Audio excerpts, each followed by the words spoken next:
E aí, pessoal, boa noite. Meu nome é Fabiano Caetano e hoje eu quero falar com vocês sobre um assunto bem interessante: a existência de vida extraterrestre. Verdade, mentira, e então, o que você me diz? Bom, para embasar minha opinião sobre isso, primeiramente precisamos nos aprofundar em alguns assuntos. Para isso, eu preciso que você me ajude a pensar fora da caixinha. Esse é um assunto mais voltado para cristãos e não ateus, pois nossa base de estudo vai ser a Bíblia. Vamos lá? Bom, alguns dizem: eu acredito no que a Bíblia diz. Outros: eu acredito no que a ciência prova. Eu garanto para vocês, ambos estão enganados. Bem dizia Albert Einstein: a ciência sem a religião, ela é manca. A religião sem a ciência, ela é cega. Então hoje eu vou provar para vocês a veracidade dessa frase. Vale lembrar que a Bíblia, quando ela foi escrita toda com consoantes e sem pontuação alguma. Bom, isso até hoje gera várias interpretações para os seus textos. Foi escrita dessa forma, pois a escrita na época era uma coisa para poucos e custava muito cara. Então essa foi uma forma que eles acharam para economizar. Também temos que levar em consideração que naquela época a noção de universo, de coisas divinas pela humanidade era muito pequena, muito menor do que é hoje. O próprio Jesus, para se fazer entender, se utilizava de parábolas, né, para passar os seus ensinamentos. Então vamos lá utilizar a Bíblia? Bom, vamos começar pela Gênese. Aqui eu vou ler literalmente para vocês sem problema algum, tá, pessoal? Primeiro dia. E havia trevas sobre o abismo, e disse Deus: haja luz, e houve luz. Agora eu quero que vocês pensem, como eu disse, fora da caixinha. A mesma coisa do lado da ciência. No início não havia nada. Toda a matéria estava comprimida em um único ponto. E houve uma grande explosão. E logo em seguida houve luz. Conseguiram compreender que existe sempre uma conexão entre ciência e religião? Basta você pensar fora da caixinha, como eu disse. Jesus, nos seus vários ensinamentos que ele nos passou, haviam características muito fortes em tudo aquilo que ele falava. Quando ele falava que uma coisa era pequena, essa coisa era extremamente pequena. Mas quando ele falava que uma coisa era grande, podem crer, essa coisa era muito grande. Vamos lá mais uma vez consultar a Bíblia? Então vamos lá. Mateus capítulo 17, versículo 20.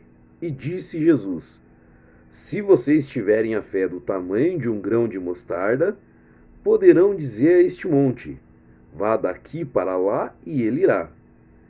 Essa frase de Jesus tinha sentido literal. Mas na realidade eu mesmo não conheço ninguém que só falando com uma montanha faça ela mudar de lugar. Vocês conhecem? Eu acredito que não.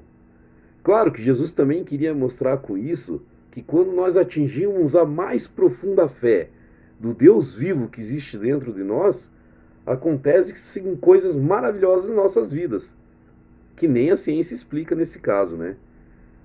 Aí, nesse primeiro trecho, na verdade eu queria mostrar em relação quando Jesus falava que as coisas eram pequenas. Agora, para dar um exemplo das coisas grandes, eu vou ler outro trecho da Bíblia aqui. Claro que esse trecho que eu vou ler agora, ele é bem grande, tá? Porque é o João capítulo 14, versículo 1 e ao 23. Então eu vou ler alguns trechos desse texto, ok? Combinado? Vamos lá. Não se turbe o vosso coração. Credes em Deus, crede também em mim. Na casa de meu pai há muitas moradas.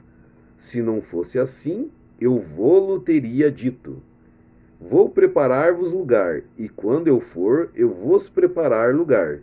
Virei outra vez e vos levarei para mim mesmo, para onde eu estiver, estejais vós também. Muitos interpretam os textos de Jesus que quando ele falava em moradas, ele estava falando do próprio coração do homem, mas na verdade não.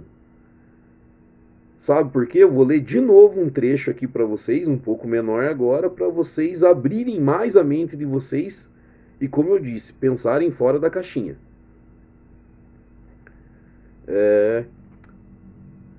Vamos lá. E quando eu for, eu vos preparar lugar. Virei outra vez e vos levarei para mim mesmo. Nesse trecho, Jesus confirma a morada do Pai é algo muito grande. Se é algo muito grande, vocês podem crer, é algo infinitamente grande. Por isso mesmo, eu lhes apresento a grande morada do Pai, o universo. Basta você olhar para o céu num dia sem nuvens que você vai ver, vai estar olhando para a grande morada do Pai. Agora eu pergunto para você, você acredita mesmo que Deus é um ser ilógico? Que ele faria um lugar tão infinito para ter só a humanidade aqui? Mais ninguém? Claro que não, não tem sentido nenhum. Sabe por quê? Por que vocês acham que tem comunicações de extraterrestres conosco e não nós com eles? Para mostrar para vocês o quão evoluídos são essas raças que vêm nos visitar, eu vou aqui tomar por parâmetros algumas dimensões quando a gente fala de universo, só para vocês entenderem como a vida nesse vasto universo. Esse universo onde nós vivemos, ele é tão grande, mas tão grande, que ele não pode ser medido em metros ou mesmo em quilômetros. A medida que se usa são anos-luz. Para vocês entenderem como funciona um pouquinho essa questão de anos-luz, até porque o assunto espaço ele é muito amplo. Nós podemos falar aqui muito sobre ele ainda, que ele é muito interessante. A velocidade da luz é aproximadamente 300 metros por segundo. Imaginou contar um segundo e andar 300 metros? O homem está longe, mas muito longe de fabricar qualquer equipamento, qualquer máquina que viaje uma velocidade dessa. Isso eu posso garantir para vocês. O nosso bairro dentro do universo, para vocês terem uma ideia, se chama Via Láctea. A Via Láctea, ela tá longe, mas muito, muito longe de ser uma das maiores galáxias que nós temos nesse universo. Tão maravilhoso, tão gigantesco.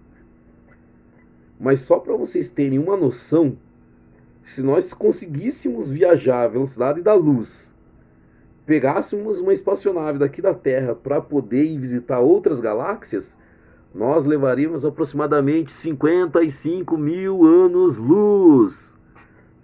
Isso eu estou falando a verdade, 55 mil anos-luz, só para sair do nosso bairro.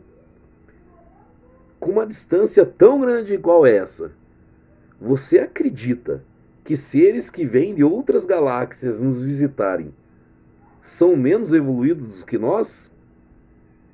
Você acredita que um espaço tão gigantesco só para nós aqui? E olhe, eu posso garantir, a Terra está longe, mas muito longe de estar no centro do universo. Bom, pessoal, e para finalizar, eu tenho que concordar com uma coisa que os ateus dizem. Deus realmente ele não existe. Que bobagem, Deus não existe. Sabe por quê? Porque Deus é. Deus é.